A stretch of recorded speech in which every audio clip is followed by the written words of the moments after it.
Before the battle. In March 1765, the Stamp Act, placing taxes on nearly everything that is printed, is passed due to England's debt.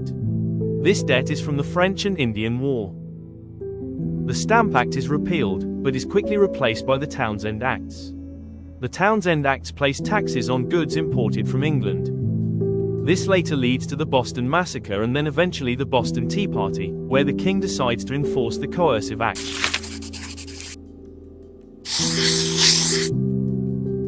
Word of battle. The British get word that the rebels were stockpiling weapons in Concord, so British Lieutenant Colonel Francis Smith compiles an army of 700 soldiers to seize the rebel arms on April 18, 1775. He makes a plan: set out at dusk and be in and out of Concord with the weapons before dawn. The word reaches Paul Revere and some of his cohorts. They ride out to warn the nearby militias of the British's plans in the famous Midnight Ride.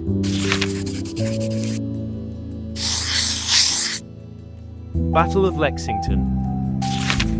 By the time the British reach Lexington, the militia is already awake and ready to go. It is dawn on April 19th. About 70 Minutemen are waiting for the British's arrival, led by John Parker. Both sides are ordered not to fire unless fired upon. They are in sort of a stalemate.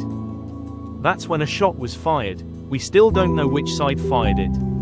It is called the shot heard round the world. The fighting ensues. 8 Minutemen are left dead with no British casualties.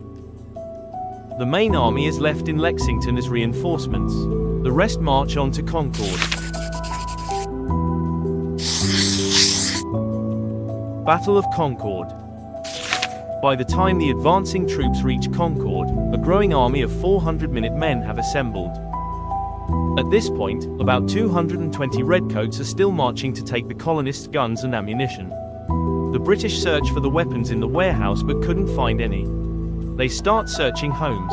This is when the militia attacked. The colonists pursue the British, chasing them all the way to Lexington, where the smaller force meets with the main British army. The Minutemen push them all the way back to Boston. Overall, there are around 300 redcoat casualties, and the colonists win the battle.